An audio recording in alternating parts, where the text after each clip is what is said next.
தாம்பரத்தில் பாத்ரூமே கிடையாது. போகிறான் ரோட்டில் போகிறான், எதுவுமே செய்ய மாட்டேறாங்க. அவ்வளோ பெரிய ஏரியா இருக்குது, ஒரு பாத்ரூம் கிடையாது, பப்ளிக் பாத்ரூம் கிடையாது, அந்த மாதிரி ஏரியா இருக்குது.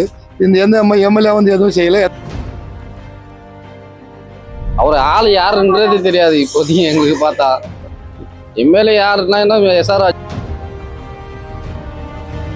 சில பேர் சொல்கிறாங்க திமுக வந்து உழைச்சி அதிமுக பண்ணல, அதிமுக 2003 என்னென்ன பண்ணாங்க, மாண்புமிகு ஜெயலலிதா வந்து உள்ளே போயிட்டு வந்தாங்க, அவங்க இறந்தனால அவங்க கேஸ் இல்லாமல் போச்சு.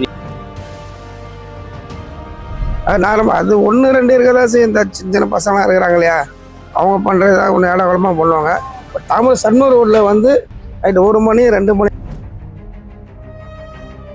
2011 எப்படி நடந்ததோ அதே 2026 திமுக வந்து மிகப்பெரிய வெற்றி பெறும். கிட்டத்தட்ட ஒரு 235 தொகுதி.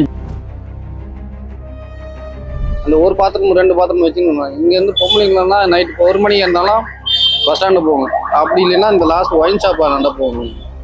ஒயின் ஷாப் ஆனால் பக்கத்துலலாம் ஒயின் குடிச்சிட்டு தான் இருப்பாங்க. நீங்கள் திடீர் இப்போ எலெக்ஷன் வரைக்கும் தான் இந்த இடம் இருக்கும். எலெக்ஷன் போனோன்னா இந்த இடத்த எடுத்துருவாங்க. நீங்கள் ஒன்றா பாருங்கள். வேலைக்கு போகிறாங்க, இப்போ மெப்ஸுக்கு போகிறவங்க, இண்டஸ்ட்ரி ஏரியா இருக்காங்க, அந்த வண்டி வந்து வீட்டில் விடுறாங்க. மற்றபடி பாதுகாப்பு இல்லாமலாம் இல்லை. சும்மா சொல்லலாம் யாரும் பெண்ணுக்கு பாதுகாப்பு இல்லை, பாதுகாப்பு இல்லை. அவங்க கொடுத்த 33% வந்து